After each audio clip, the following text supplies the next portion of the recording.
We're going to be making a mini flamethrower out of an old shell casing and a lighter.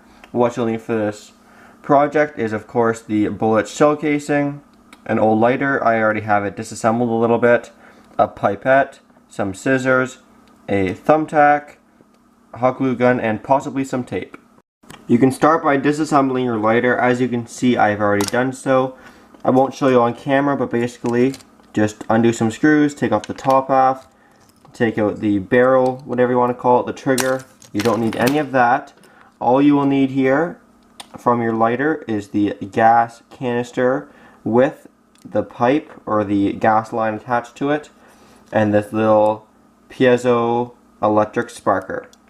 Everything else is scrap. Next, to prep your old shell casing, doesn't matter what size it is, but all you have to do is take a drill and drill out the old primer for the proper size so that you can just ever so slightly fit in the pipette in the end.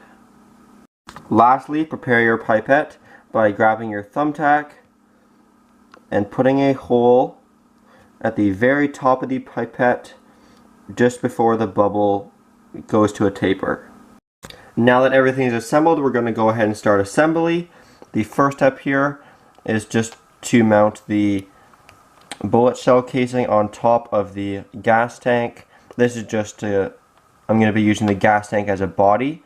So to do that, I'm just going to simply place a bead of hot glue on the top like that. Now this shouldn't be a danger, just to make sure it's super hot and can puncture the plastic, because then there'll be butane fumes, and of course that is very flammable and toxic. Next up, we're going to go ahead and shorten the pipette by cutting it to a length which, when fully placed inside of the bullet, will leave about 1/2 inch to 3 centimeters just inside the bullet. So I'm going to go ahead and cut it right there. And then, like I said earlier, you should have made a hole in the back of the shell casing so that you can push the pipette into the casing. It should be a tight fit, but you're going to go ahead and push it in all the way. Then, to attach the gas line, what you want to do is cut it to the proper length. Of course, it doesn't have to be. You can keep it as long as you want, but I'm going to cut it to the proper length just to clean it up. And then find the hole you poked in earlier with the thumbtack, and then just place it in. Again, should be a tight fit because you want a tight seal, but place it in not too far, just maybe 1 centimeter of the tube inside the pipette. As you can see, there's the tube inside the pipette, and when we push on this trigger, the gas will go through the tube and into the pipette.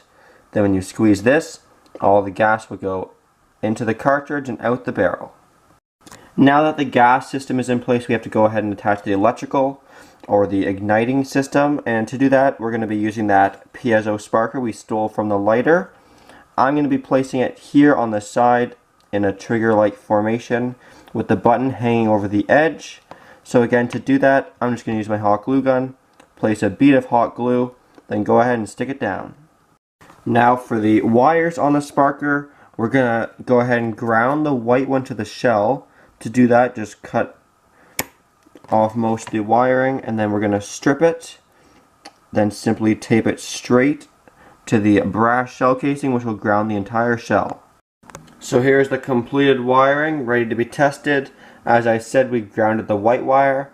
Then for the black one, sorry if it's a little hard to see, but basically, there you can see it kinda.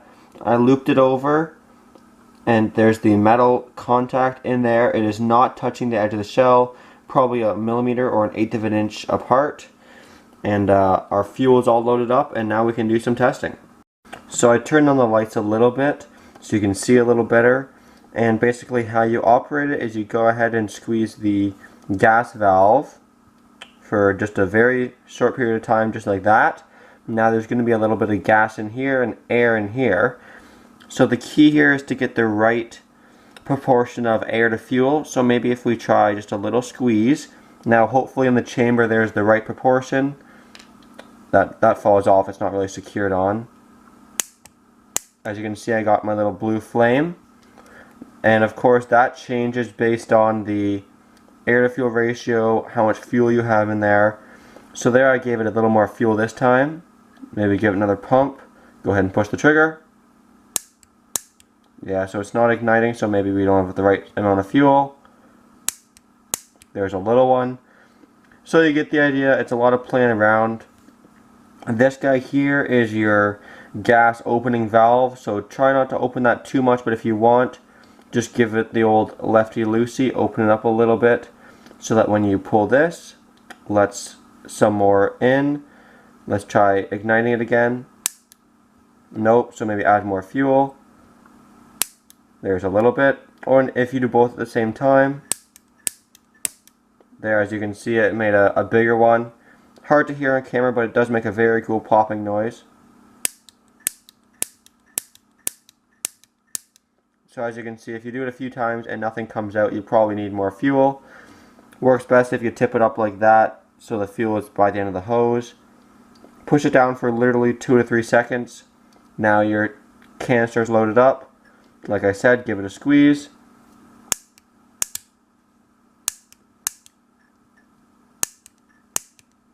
There you go. So as long as you have the right air to fuel mixture, it should work. Now, if your tank runs out of gas or you just want to try something different, you can always use a different type of fuel. So here I have a little mini axe, and as I said before, you only need a very little bit of fuel, so go ahead and squeeze a little bit in there. Go ahead, try lighting it. If it doesn't light, just add a bit of air. You can do both at the same time, try that. There you go. So axe works pretty good. I'll give you one more demonstration here. Put a bit of fuel in there. We're going to do both at the same time to get that popping effect.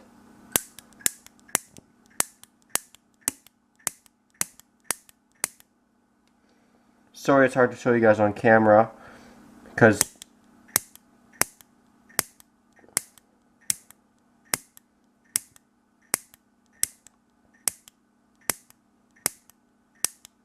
alright, I don't even know how many that was in a row, but it was pretty darn good. And I know it's not a huge flame, it's not meant to be a World War II flamethrower, just a cool little gadget. And until you build it, you won't really know what noise it makes. It is a really cool popping kind of noise. So I say give it a try. Definitely try the axe fuel, maybe alcohol or something, gasoline, let me know what you think. It's a lot more explosive than the butane is, which is why I think it lit so many times there. There's probably still some, yeah. We're still getting it igniting, and we probably had like 40 shots off the bat there. Anyway, thanks for watching everyone. Hope you enjoyed the video. Very cool little gadget here. If you like this, please subscribe. I know I'm not very close, but I'd love to hit 1 million someday. And as always, please like, comment, and subscribe. Thanks for watching.